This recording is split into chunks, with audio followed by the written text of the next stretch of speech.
Have you ever imagined a kingdom where snow-capped mountains meet tropical forests and rare birds appear like treasures hidden in the clouds?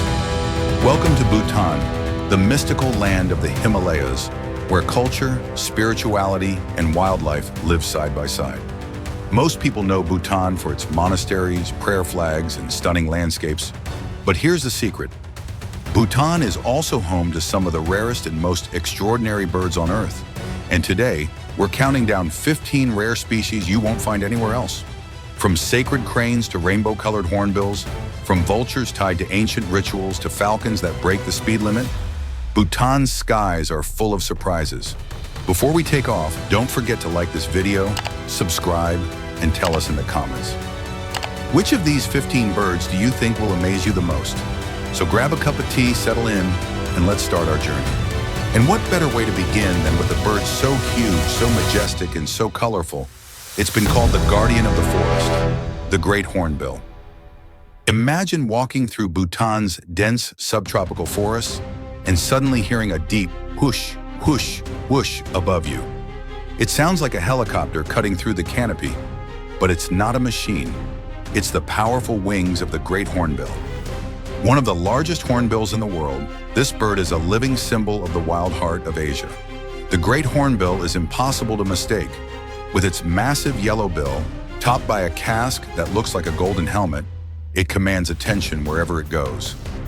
Add in bold black and white wings and a splash of bright yellow on the throat, and it's as if the forest itself decided to paint a masterpiece and set it flying. In Bhutan, locals often see it as a guardian spirit of the jungle, strong, loud, and unforgettable. Here's a fun fact. Great hornbills are devoted partners. During breeding season, the female seals herself inside a tree cavity using mud and fruit pulp, leaving only a tiny slit.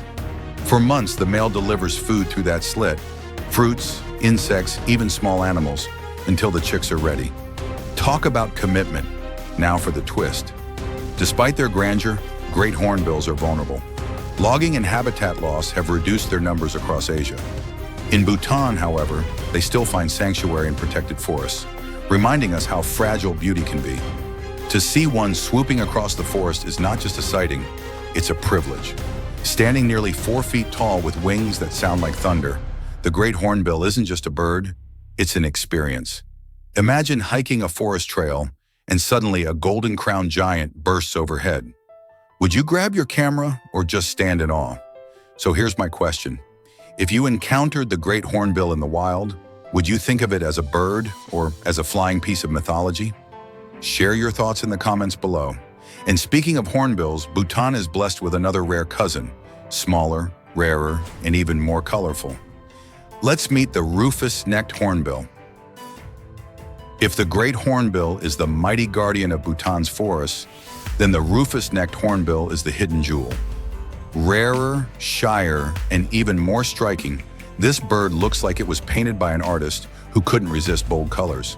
With a rusty orange neck, a pale blue face, and a massive bill often streaked with yellow and black, the Rufous-necked hornbill is a walking palette of the Himalayas.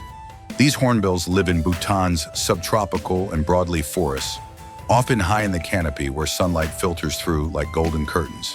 Spotting one isn't easy. Unlike the loud Great Hornbill, Rufous-necked hornbills often move quietly in pairs or small groups, feeding on fruits and occasionally small animals. When you do see one, it feels like stumbling upon a rare gem hidden in the treetops. Here's a fun fact. Rufous-necked hornbills play a vital role in the forest as seed dispersers. By swallowing fruits whole and flying long distances before dropping the seeds, they act like gardeners of the jungle, planting tomorrow's trees with every meal. Without them, the forest would lose one of its greatest caretakers. And here's the twist. This bird is critically endangered. Once widespread across Southeast Asia, its numbers have plummeted due to hunting and habitat loss. Bhutan is now one of the last strongholds for this spectacular hornbill, and protecting it is not just about saving a bird. It's about saving an entire ecosystem. Culturally, the Rufous-necked hornbill is also a symbol of longevity and prosperity in Himalayan folklore. For villagers who catch a rare glimpse, it's seen as a blessing, a sign of the forest's health and generosity. So here's my question. If you were lucky enough to spot this shy hornbill in Bhutan, would you whisper in awe or shout for everyone around you to look? Tell me in the comments. From the jewel of the canopy, we now descend to the forest floor, where another bird dazzles with even brighter colors. With scarlet, blue, and golden plumage, it's often called the Crimson King of the Himalayas, the Satyr Tragopan. Deep in Bhutan's misty forests lives a bird so dazzling, it's been nicknamed the Crimson King. Meet the Satyr Tragopan, a pheasant-like bird that looks more like a character from a fairy tale than a real creature. With flaming red plumage, spotted white patterns, and sapphire blue skin around the face, it's as if nature decided to take every bold color in the paint box and splash them all on one bird. But what truly makes the Satyr Tragopan unforgettable is its courtship display. During the breeding season, the male transforms from impressive to downright outrageous. He inflates bright blue fleshy horns on his head and a vivid blue throat wattle, then performs a dance, bowing, spreading his wings, and showing off like an over-the-top Broadway performer. For female Tragopans, this flashy routine is irresistible. For human onlookers, it's a once-in-a-lifetime spectacle. Here's a fun fact. In Bhutanese and Himalayan culture, the Satyr Tragopan is considered almost mythical. Its brilliant colors have inspired folklore, with locals calling it a bird of the gods. And in some communities, sighting one is believed to bring good fortune. Now for the twist. Despite its beauty, the Satyr Tragopan is a shy and elusive bird. It prefers dense, damp forests at mid-elevations, making it hard to spot even for seasoned birdwatchers. Ironically, the bird that dresses like royalty spends most of its life hiding quietly in the shadows, foraging for seeds, berries, and insects. It's the classic case of a superstar who avoids the spotlight. Sadly, habitat loss has made encounters even rarer, and conservationists are working to ensure this Crimson King doesn't fade from Bhutan's forests. Protected areas and community awareness are vital to keeping this jewel alive for future generations. Imagine yourself trekking through the Himalayas, and suddenly a flash of red and blue darts across the path. Would you chase it for a photo or simply freeze in wonder, grateful for the glimpse? So here's my question. If you were lucky enough to witness a Satyr Tragopan's extravagant dance, would you laugh at its comical horns or marvel at its unmatched beauty? Share your thoughts in the comments.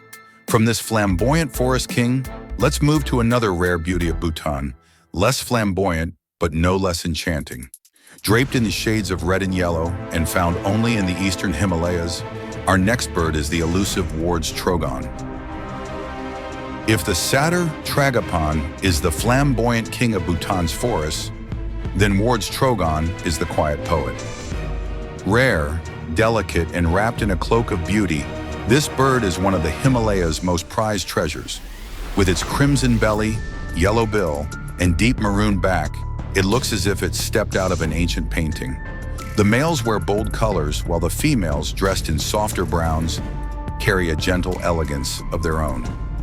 Ward's Trogon lives in the subtropical and temperate forests of eastern Bhutan, often in shady groves where sunlight filters down like golden mist. Seeing one is a rare privilege. Even many lifelong birdwatchers count it among their most cherished sightings. Here's a fun fact.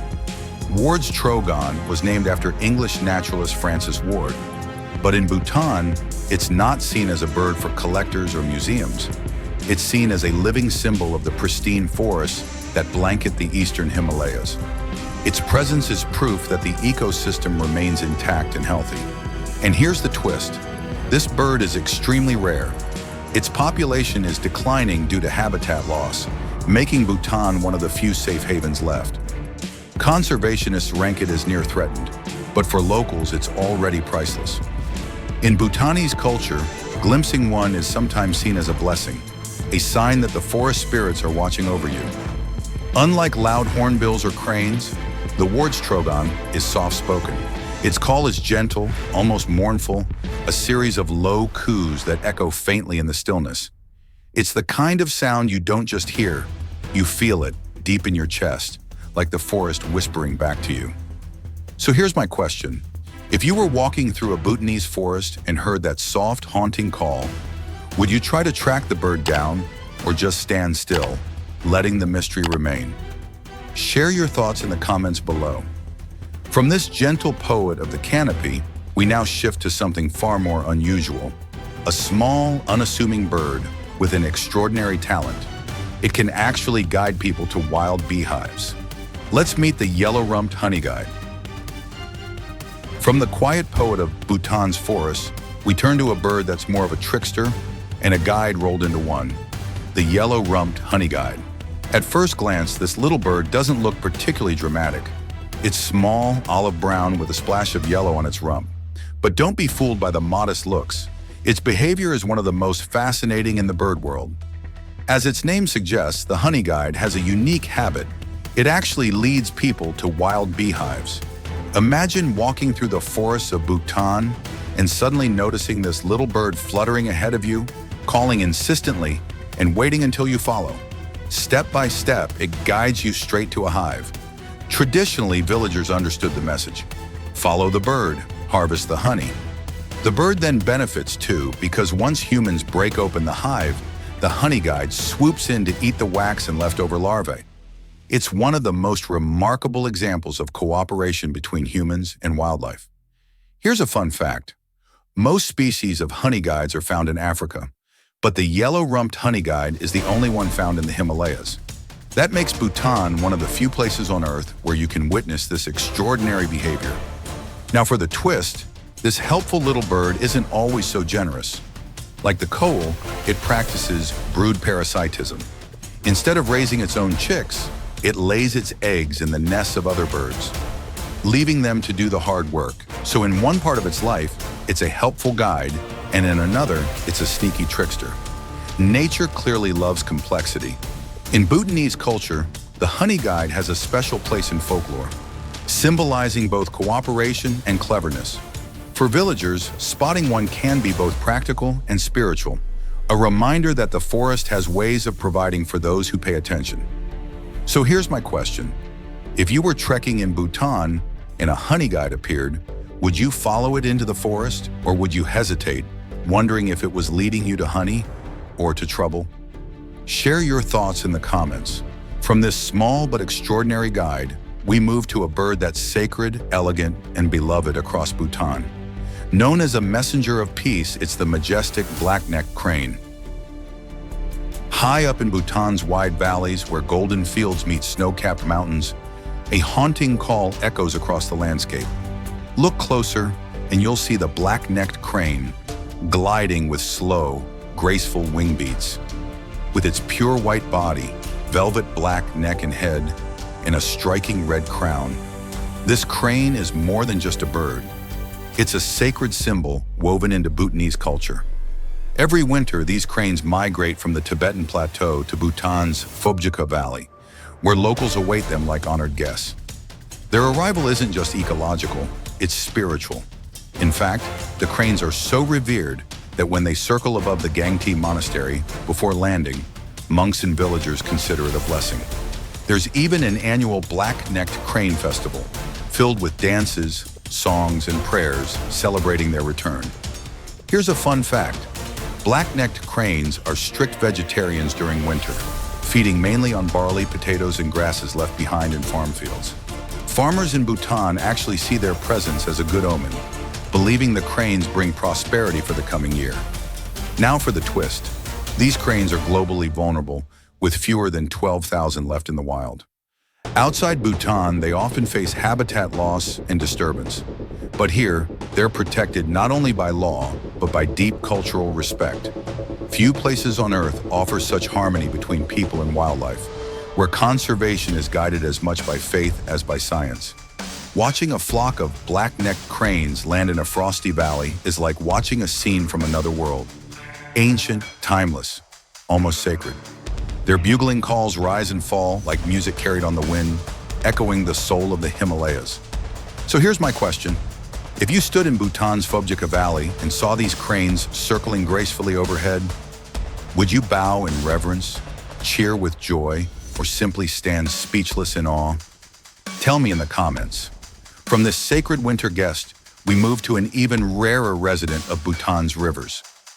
Towering, elusive, and one of the world's most endangered herons, it's time to meet the white-bellied heron. Imagine standing by a quiet Bhutanese river at dawn. Mist rises off the water, the forest is hushed, and then, there it is, a towering figure, slate gray above, gleaming white below, with a dagger-like bill and legs built for wading. This is the white-bellied heron, one of the rarest herons in the world, and Bhutan is one of the last places where you can still find it. Standing over 4 feet tall, this bird is a true giant among herons. It stalks riverbanks and wetlands with slow, deliberate steps, waiting for the perfect moment to spear a fish. Its hunting style is patient and precise, like a master fisherman who never rushes. When it strikes, the movement is lightning fast, and its prey doesn't stand a chance. Here's a fun fact. Scientists estimate that fewer than 60 individuals remain in the wild. That makes seeing one in Bhutan not just rare, it's extraordinary. For birdwatchers, spotting a white-bellied heron ranks among the ultimate holy grails of birding. Now for the twist. Despite its size and striking appearance, the white-bellied heron is almost ghost-like. It's incredibly shy, melting into the landscape the moment humans approach. Even locals who live along its rivers may go years without seeing one. This combination of size, beauty, and elusiveness makes it feel almost mythical, as if it belongs more to legend than reality. In Bhutan, the government and local communities are working hard to protect its fragile habitats.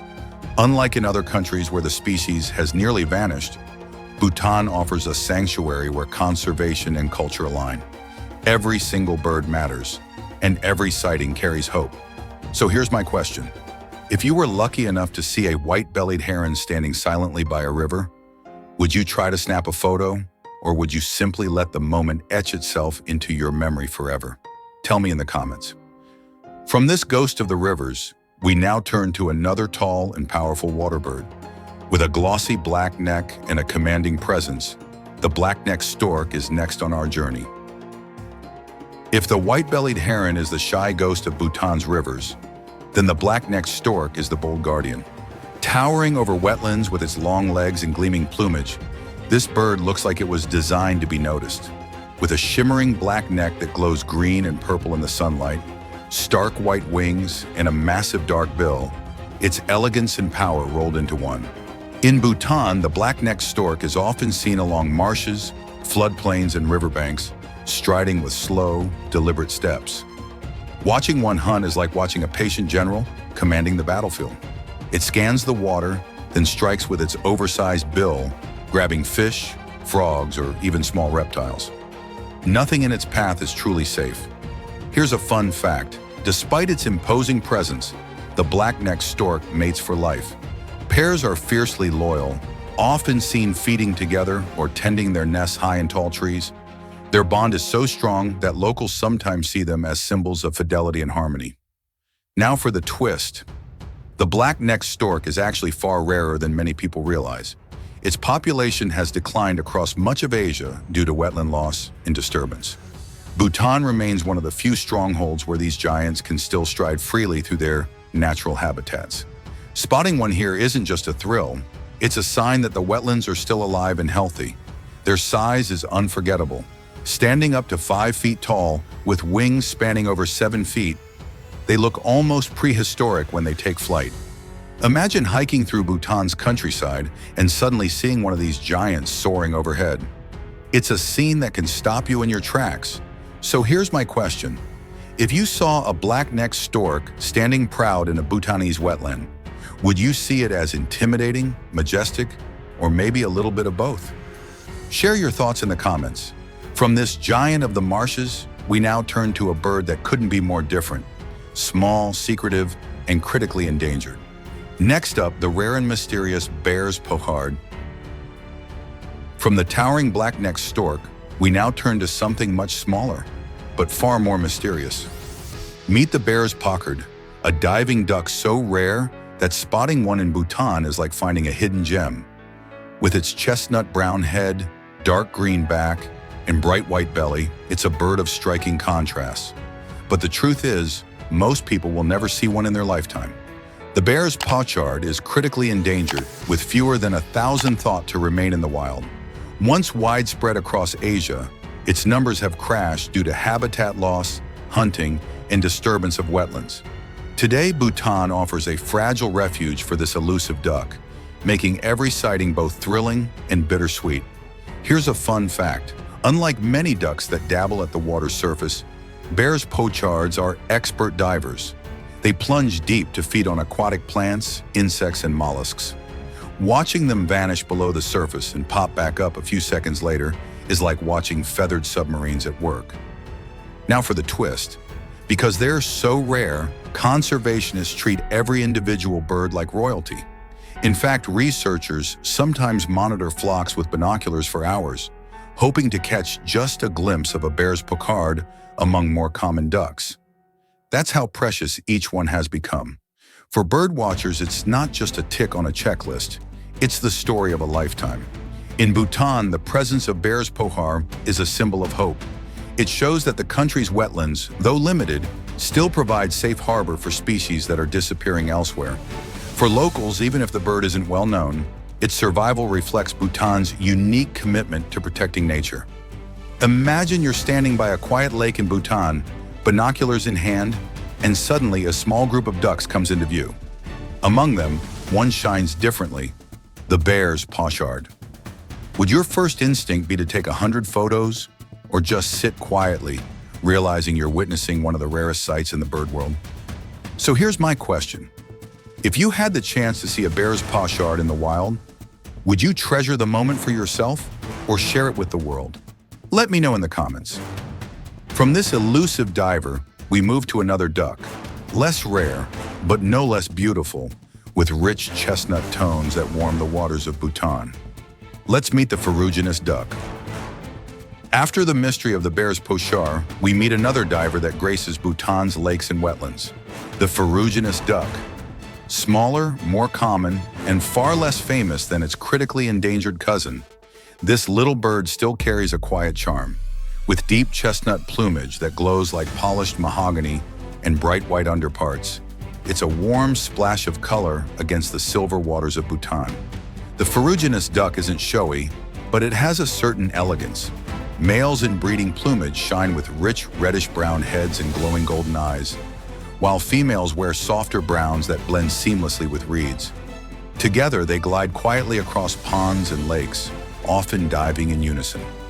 If the Baer's Pochard is the hidden treasure, the Ferruginous duck is the reliable friend, always a delight to see. Here's a fun fact. Ferruginous ducks are surprisingly strong flyers.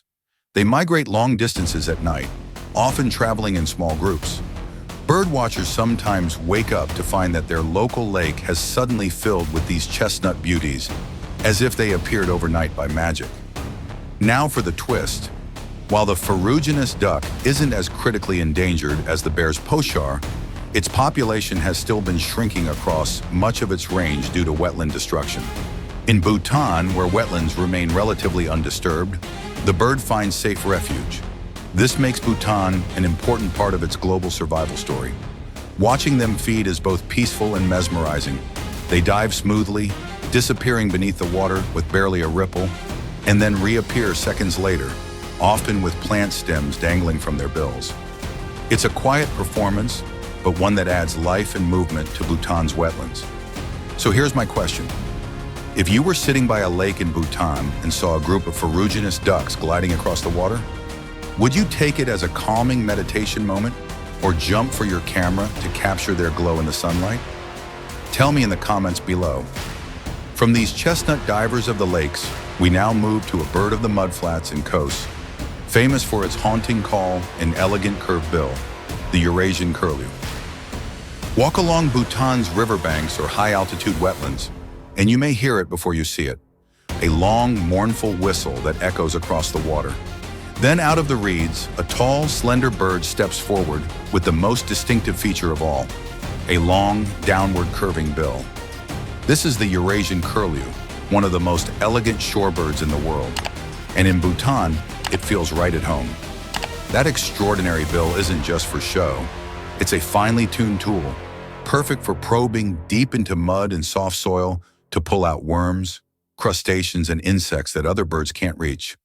Watching a curlew feed is like watching a sculptor at work.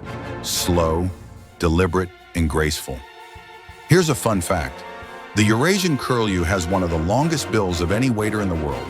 In some females, the bill can be over 8 inches long, longer than the bird's head and neck combined. It's like carrying a natural fishing rod everywhere you go. Now for the twist. Despite being widespread, curlews are in serious trouble globally. Habitat loss, hunting, and disturbance have caused their numbers to plummet, and they're now considered vulnerable. In Bhutan, though, their presence signals that wetlands and meadows are still intact, still capable of supporting these sensitive birds. Their eerie, bubbling calls have even been woven into folklore, often symbolizing longing or the spirit of wilderness. Seeing one in Bhutan is like hearing an ancient song played live in front of you. That long bill, those haunting calls, it feels like nature whispering something from another time. So here's my question. If you heard the curlew's lonely call echoing through a Bhutanese valley, would it make you feel peaceful, melancholy, or a little bit of both? Tell me in the comments below. From the singer of the wetlands, we now turn to a bird of the skies, once nearly wiped out, now a powerful symbol of resilience. Let's meet the white-rumped vulture.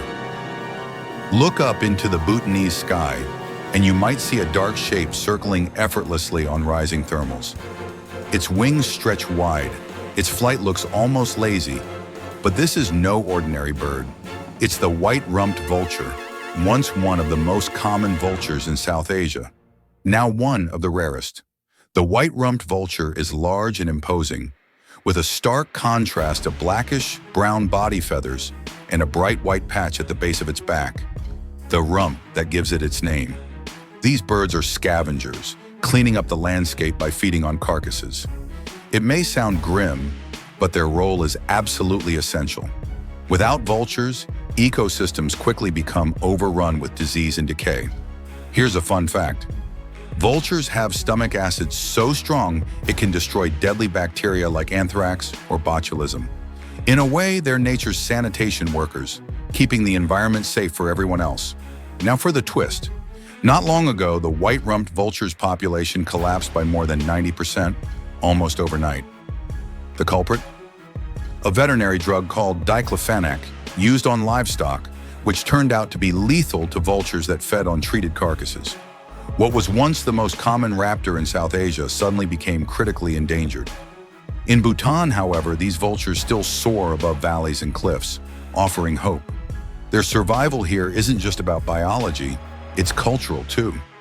Vultures play a role in sky burials, an ancient Himalayan practice where human remains are returned to nature, given to the birds as part of the cycle of life. For many Bhutanese, vultures are sacred beings that connect the earth to the heavens. Spotting one against the backdrop of the Himalayas is unforgettable. Their broad wings, steady circles, and sharp eyes scanning the land remind us that beauty isn't always about bright colors. Sometimes it's about purpose and resilience. So here's my question. If you saw a white-rumped vulture circling gracefully above Bhutan's mountains, would you feel awe, unease, or gratitude for the role it plays in keeping nature balanced? Tell me in the comments. From this high-soaring guardian, we move to a smaller raptor, less imposing, but no less skilled. Let's meet the lesser fish eagle, master of Bhutan's rivers. If the white-rumped vulture rules the skies of Bhutan, the lesser fish eagle rules its rivers. Picture a medium-sized eagle, slate gray above and pale below, perched quietly on a tree branch that overhangs a rushing river. Its yellow talons curl around the bark, its piercing eyes scanning the water below.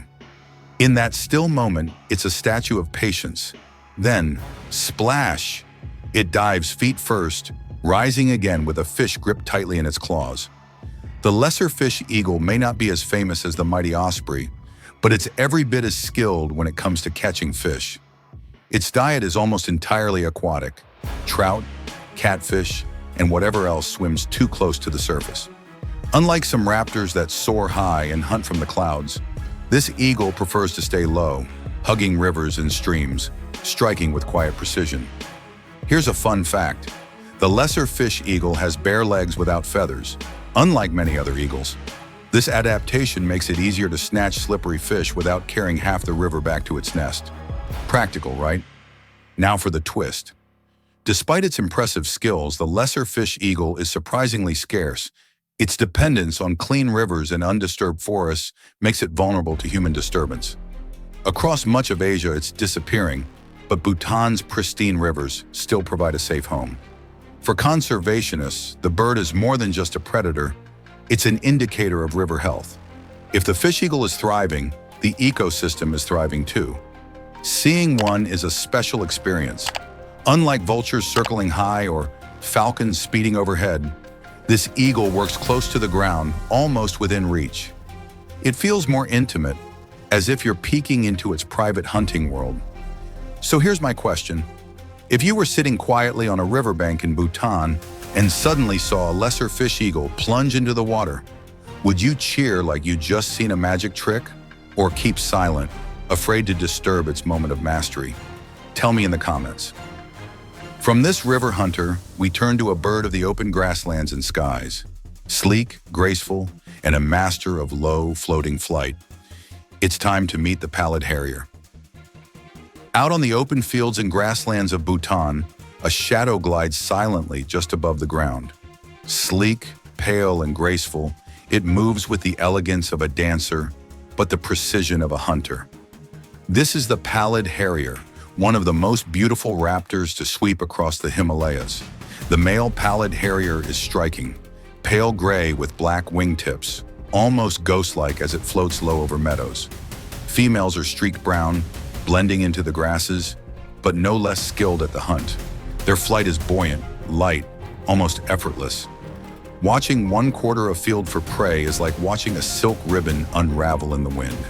Here's a fun fact. Pallid Harriers specialize in hunting small mammals and birds, often flying just a few feet above the ground before dropping suddenly to snatch their prey. It's a style of hunting so refined that even falcons can't quite match its grace. Now for the twist. While the Pallid Harrier migrates widely from Eastern Europe across Asia to India, it remains vulnerable to habitat loss. Its breeding grounds in grasslands and steppes are shrinking, and its wintering sites are under pressure too. In Bhutan, though, its seasonal visits remind us of the delicate balance between landscapes and the creatures that depend on them. Birdwatchers often describe the harrier's flight as mesmerizing. Unlike the power dives of falcons or the soaring of eagles, the harrier floats, light, buoyant, almost playful, until it suddenly turns deadly serious with a swift strike.